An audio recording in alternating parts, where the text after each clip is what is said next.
जय हिंद दोस्तों। तो आज हम एक ऐसे महान क्रांतिकारी जी के बारे में बात करने वाले हैं जिनके नाम से अंग्रेज भी डरा करते थे। उनका नाम यतीन्द्र नाथ मुखर्जी है। तो चलिए वीडियो को शुरू करते हैं। यतीन्द्र नाथ मुखर्जी का जन्म ब्रिटिश भारत में बंगाल के जैसोर में 7 दिसंबर सन 1879 ईस्वी में हुआ था। 5 वर्ष की अल्पायु में ही उनके पिता की मृत्यु हो गई। माँ ने बड़ी कठिनाइयां उठाकर इनका पालन पोषण किया था। यतीन्द्र नाथ ने 18 वर्ष की आयु में मैट्रिक की परीक्षा पास कर ली और परिवार के जीविकोपार्जन हेतु स्टेनोग्राफर सीखकर कलकत्ता विश्वविद्यालय से जुड़ गए। वह बचपन से ही बड़े बलिष्ठ थे, जिनके विषय में एक सत्य बात यह भी है कि 27 वर्ष की आयु में एक बार जंगल से गुजरते हुए उनकी मुठभेड़ एक बाघ से हो गई। उन्होंने बाघ को अपने हंसिये से मार गिराया। इस घटना के बाद यतीन्द्र नाथ बाघा जतीन के नाम से विख्यात हो गए थे। इन्हीं दिनों अंग्रेजों ने बंग भंग की योजना बनाई। बंगालियों ने इसका विरोध खुलकर किया। ऐसे समय में यतीन्द्र नाथ मुखर्जी का भी नया रक्त उबलने लगा। उन्होंने साम्राज्यशाही की नौकरी को लात मारकर आंदोलन की राह पकड़ी। सन 1910 में क्रांतिकारी संगठन में काम करते वक्त यतीन्द्र नाथ हावड़ा षड्यंत्र केस में गिरफ्तार कर लिए गए और उन्हें साल भर की जेल काटनी पड़ी। जेल से मुक्त होने पर वह असीलन समिति के सक्रिय सदस्य बन गए और युगांतर का कार्य संभालने लगे। उन्होंने अपने एक लेख में उन्हीं दिनों लिखा था, पूंजीवाद समाप्त कर श्रेणीहीन समाज की स्थापना क्रांतिकारियों का लक्ष्य है। देशी विदेशी शोषण से मुक्त कराना और आत्मनिर्णय द्वारा जीवन यापन का अवसर देना हमारी मांग है।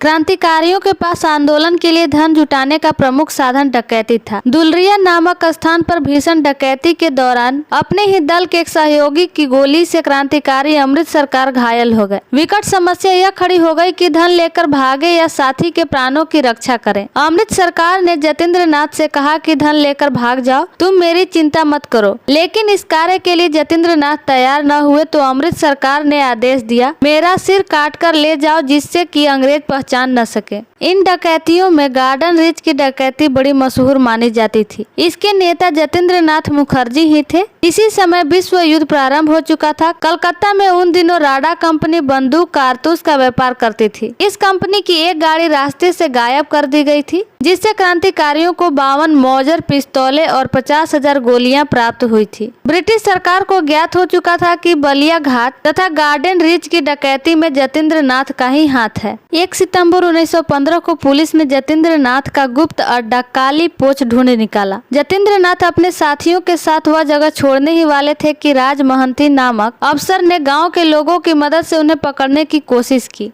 बढ़ती भीड़ को तितर बितर करने के लिए यतीन्द्र नाथ ने गोली चला दी। राज महंती वहीं ढेर हो गया। यह समाचार बालासोर के जिला मजिस्ट्रेट किलवी तक पहुंचा दिया गया। किलवी दल बल सहित वहां आ पहुंचा। यतीश नामक एक क्रांतिकारी बीमार था। यतीन्द्र नाथ उसे अकेला छोड़कर जाने को तैयार नहीं थे। चितप्रिय नामक क्रांतिकारी उनके साथ था। दोनों तरफ से गोलियां चली। चितप्रिय वहीं शहीद हो गया। वीरेंद्र तथा मनोरंजन नामक अन्य क्रांतिकारी मोर्चा संभाले हुए थे। इसी बीच यतीन्द्र नाथ का शरीर भी गोलियों से छलनी हो चुका था। वह जमीन पर गिर गए। इस समय उन्हें प्यास लग रही थी और वे पानी मांग रहे थे। उनके साथी मनोरंजन उन्हें उठाकर नदी की ओर ले जाने लगे। तभी अंग्रेज अफसर किलवी ने गोलीबारी बंद करने का आदेश दे दिया। गिरफ्तारी देते समय यतीन्द्र नाथ मुखर्जी ने किलवी से कहा, मेरे बाकी के तीनों साथी बिल्कुल निर्दोष हैं। इसके अगले दिन 10 सितंबर 1915 को भारत की आजादी के इस महान सिपाही ने अस्पताल में सदा के लिए आंखें मूंद ली।